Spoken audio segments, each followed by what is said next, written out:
you're new to Moodle, you'll want to go to the OLC homepage to access it.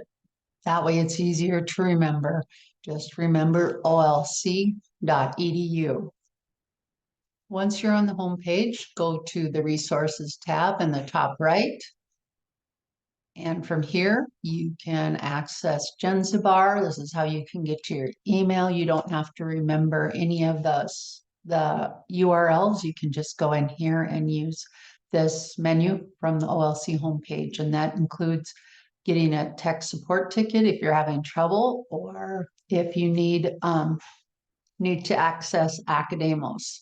So we're going to look at Moodle. So go down to Virtual Campus /Moodle. And then you should see a screen like this, or you might see a screen like this where there's a panel on the left-hand side.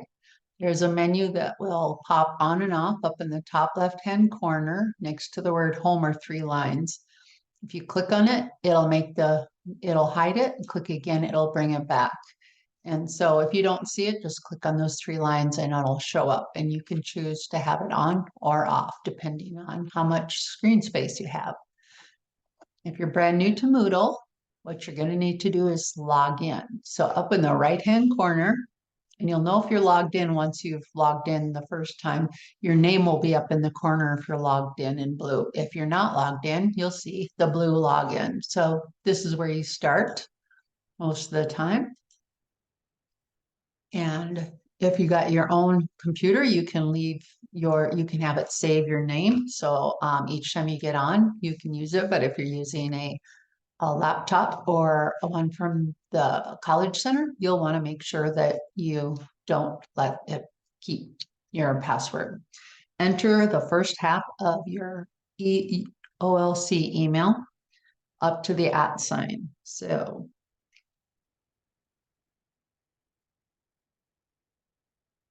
So usually for students, it is going to be up through your ID number. Do not put the rest of it in. Then your password, the first time you go in, is the same exact thing. And so you're putting in the same exact thing for both of those. Once you click on that, if it doesn't let you in, you may have mistyped it. And so you'll just want to just type it again and make sure you're doing it carefully. So if you're safely in now, you should see this up in the right-hand corner. Your name should appear up in the blue up in the right-hand corner. And then if you're enrolled in any classes, they will show up in this panel. And again, you can switch it on and switch it off so you can see it or you don't see it. And here is where you usually start. Now there's 3 ways to find your classes. Your classes will show up here in the left-hand side panel once the academic year starts. They won't show up until the very first day of class because it's part of the calendar. But you can still find your classes in 2 other ways. You can come in the main section here and scroll down, get through the announcement things that are here. And then once you get to the section where it has the different departments, go to the right-hand side, click on Collapse All. And that way it gets rid of all of the classes and just gives you the department names. And then you can go to whichever department that class is in. So it may be that you are in a Lakota Studies class, you need to go under Lakota Studies. If it's something that's in Foundational Studies, then you have to go there. So you might have to go under different ones. Let's see here. Let's see.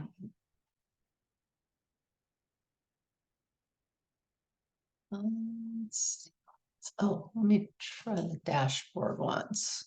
Here we go. The dashboard is the 3rd way you can find your class, and it will show up here in the middle part, and you can adjust these. And usually you'll see more than one of these little squares here with your course names on, and you can tell it to just look at the ones that are in progress, because after you've been in a couple semesters, you'll see a number of them. You can say future ones, which would be the ones that are coming up, like if it's before the first day of class and you're trying to find your class because you want to see if there's anything you need to do. then you want to switch it to future. And then once that first day of class starts, then you would say in progress. And sometimes you can access the class after the last day of class by going to in the past. You may not be able to enter anything. And usually they may show up, but you won't be able to enter things after the last day, but they may show up. So in this case, we're going to go in here and look at in the future because the first day of class hasn't started for this semester. Here's the class I want. So all I do is click on it. And if the class doesn't show up, if you don't see a class up, your teacher, your instructor will have to enroll you in the class. So if you log in to Moodle and you don't see anything on the left-hand side, but if it's not the first day of class, whichever semester, it may not be there. But on the other hand, if you've looked down the middle part and you didn't find it there and you don't find it by doing the dashboard, which is what I just did, then it could be you need to get a hold of your instructor because they haven't enrolled you. They are the only ones that can enroll you. You might see your course and you might be able to click on it, but you'll get a message that you can't self-enroll. Only your instructor can enroll you. So it would be important for you to email your instructor directly and let them know which section and which class you're in, as much of the class information from your schedule you can give them. And then they'll let you know. And sometimes they maybe haven't enrolled any of the students yet. They're, that usually the classes aren't really available and ready until the first day of class. But if you're early and you're checking into things, don't be surprised if you contact your instructor and they let you know that they haven't enrolled students yet. You'll just have to wait and be patient, but there won't be expectations until the class starts anyway, but it's good to always check and see early. So here is a typical class. This is one that's somewhat made up. And this is how the class looks. Usually you'll see on the top part of your screen, what's the general section. It will list like where your course is at, what time, what day of the week. It will hopefully have your textbook, which one's being used, and a description of it. Usually once the semester starts, up here in the top, you should see some perhaps websites that will help you. There might be some directions and rubrics that will be used during the semester. Not everything will be there right away the first day of class. The instructor will be uploading some things. They'll also just be making them visible to you because they can hide the different weeks until the week is ready for you. Usually you should be able to find the course syllabus starting in the first week. You just click on it. And in this case, it's downloading to your computer. And now you're going to need to save it wherever you want it. If you're on a laptop, it's borrowed, then you need to have a jump drive and save it there. Otherwise, if it's your own, then you'll want to create your own folder so that you can access it. Let's see here, show and folder. So depending on where it shows up, you'll have to create maybe a new folder, which is really a good idea on your computer, and name it the class. So if it is ED, let's see, 321. And if you don't know what the numbers are, then I would put the name of the class down and the semester. So if it is spring 24, I would include that. Then from there, you can drag your syllabus up there. Let's see, course. To see what it was called. Let's see. And syllabus at 323. Okay. We'll try that again. Oops.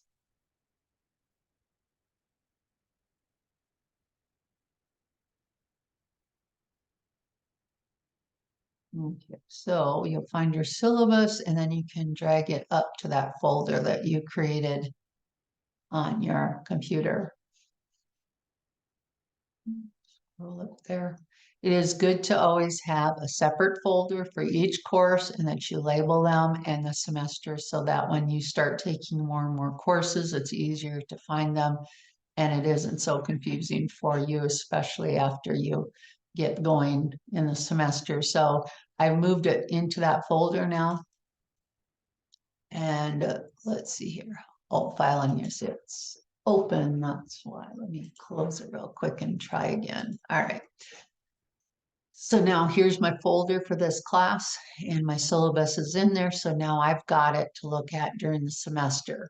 And if it's got the timeline of the schedule for the whole class, then that's something that is helpful to look at in this case.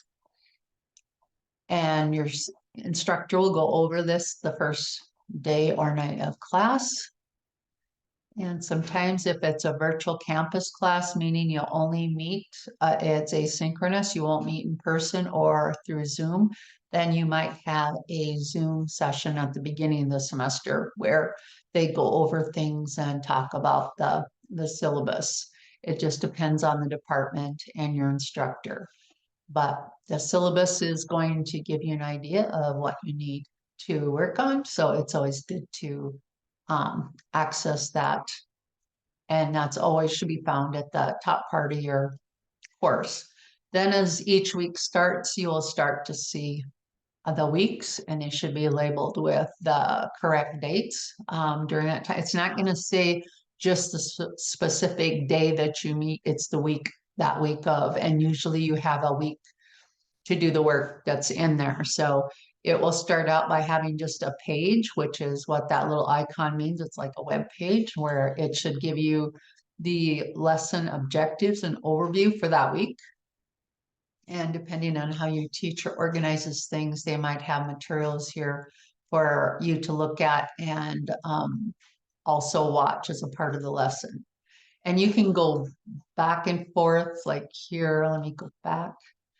If you, once you're in here, the way to back up, if you're, this is up here, these are called breadcrumbs, and you can just go backward one. So you can, you're on lesson objectives, readings, and materials.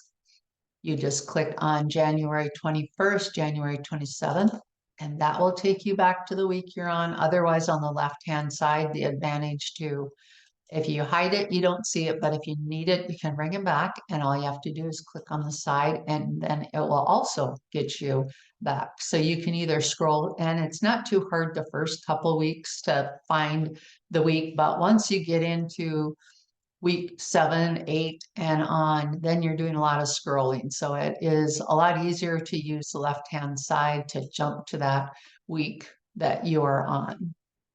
Other things you'll see in most Moodle classes is during a week, besides that lesson objectives overview page each week, you might see discussion forums. And here is one. And usually there should be guidelines of your expectations. It'll say when you should post and then it'll tell you what you're supposed to be addressing in your post.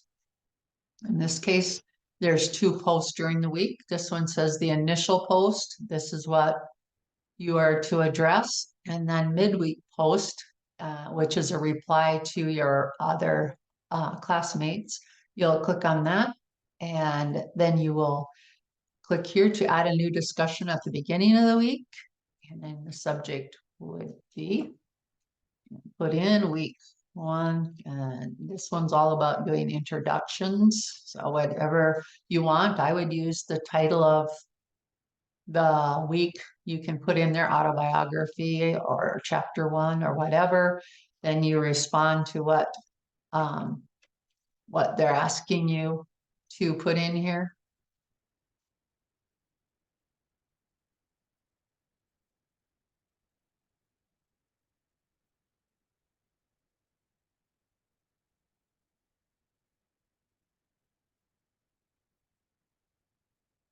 Now I did respond to everything, but I just typed a little line here so you could see it. Then when you are ready, you click on post to forum, and then that means it is there. So if you scroll down, you'll see that there's your post and there's your name. And so if you click on it, then you can read it And you can also go back, and then that's how you read everybody else's. The point of the discussion forum is it's a replacement for being in the classroom with your other classmates and having a discussion about the topic of the week. It also replaces, if you aren't using Zoom, then it would replace the discussion you would be having via Zoom. So once you post here, the idea is that you come back a couple times during the week and you're responsible for reading everybody's postings. It would not be appropriate to sit in class and listen to only the first two people that talked. You would listen to what everybody says. So this is their way of speaking to everybody in the class is by their posting. So you throughout the week should read everybody's posts and then follow the directions given by your instructor about what you're supposed to do. In this case, the midweek post says that you should reply to each classmate and that your reply to each classmate might affirm something shared, related to say whatever, and you go on and respond in that way. And here it says, please read the autobiographies submitted by your peers and select at least 2 to reply to. So that gives you direction that at the middle of the week, you come back and you pick 2 people to reply to, and then you respond to it as what your instructor has here. When you're all done, you're going to do the same thing. You would see this, you would choose to, if this is one you're going to reply to, you wouldn't reply to your own, but you would reply to a classmate. You look at it, read it here by clicking on it. And then over here to the right, you would click on reply. And then here is where you would respond. Let's see.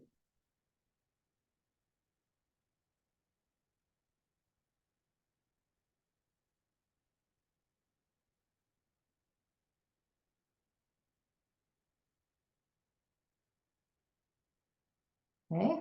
And then when you're done typing, you click on post to forum, and then you will see it there. And you know it's a reply. You'll see that it is slightly indented here.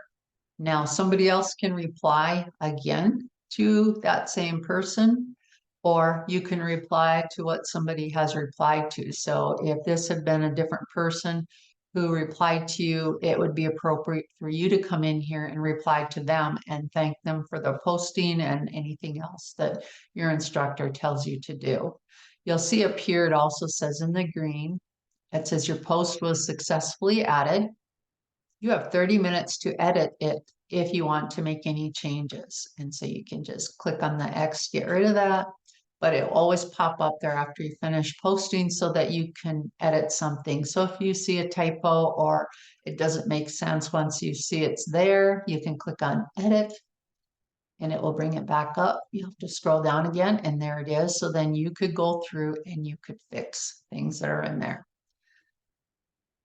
Another thing is you might be asked to attach a document to this. Now, it may be an assignment or as part of the assignment. So you would click here where it says attachment, and in the gray, you click on that little icon, and then you want to click on upload a file, click on choose a file, and then you would just go to whichever folder you have your information in and find your document. And then if that's what you're going to use, then that's what you would upload file.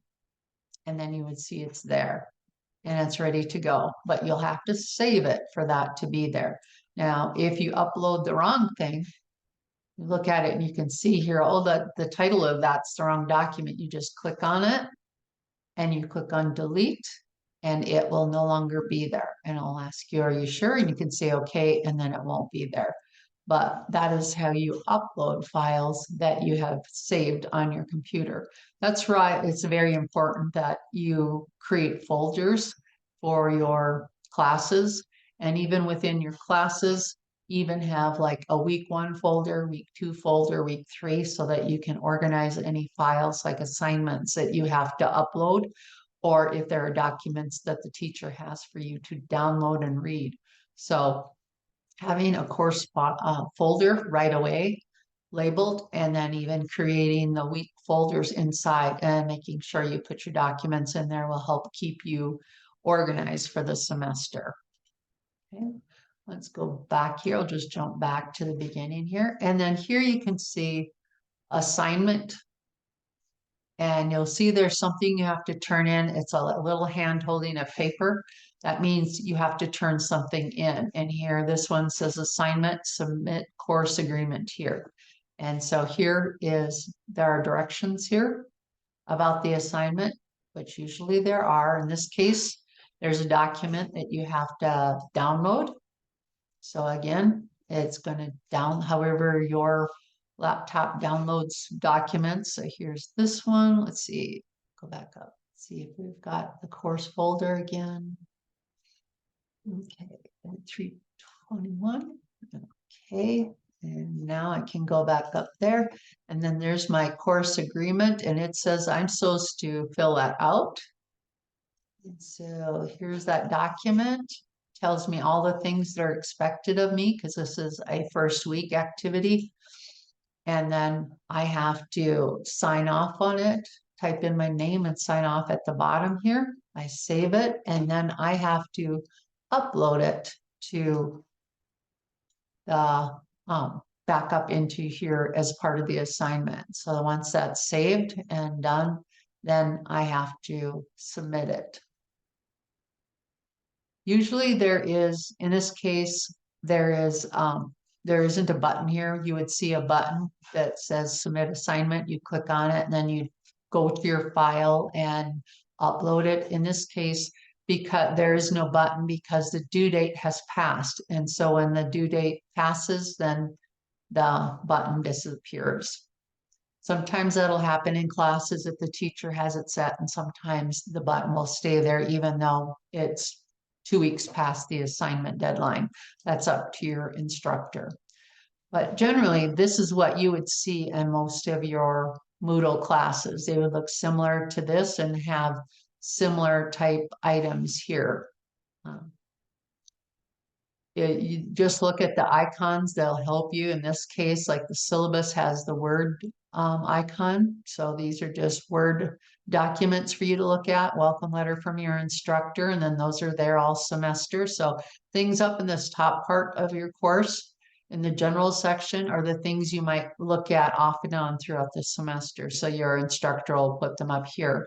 If it's something that's specific to a week or a certain assignment, then those documents and information will be within that week. Okay. So for the most part, that's what you're going to see when you first go into a Moodle class. And they're often very similarly set up. So once you've looked at one and gotten familiar with it, you'll be able to maneuver through the rest of them the same way. Now, if you're at a college center using one of their computers, you will want to come up here to the top right-hand corner, click on your name and the drop-down arrow or triangle and log out so that you're no longer signed in on that laptop. And then you can go on to your next thing. You only have one login and it'll work for all courses. You may be asked to change your login password at the beginning of the semester or the first time you log in, but after that, then you can change it. Your username will always be the same. Your username you cannot change. Your username will always be your first half of your email, OLC email. So in this case, that will always be my username, but my password that's what it'll be the first time I sign in. But after that, if you are asked to change your password, then you just click on it and put in your saved password. And if you forget your password at any time, you just need to click over here on forgotten your username or password. Your username, you don't have to worry about. As I told you, that it's always going to be your OLC email. But if you click on this because you forgot your password, all you have to do is come in here, put in your username, which is your OLC email, the first half of it. It will search by my username, or I can put in my email, and it will email you, whoopsie, it will email you your reset link. Okay. And it says that if I've submitted a correct email, then the link would be sent to my OLC email. Now your account is set up based on your OLC email. So that's why you must use that for be able to get into it when you're using Moodle. So if you don't know how to do that, or you haven't been able to, go back to the OLC homepage.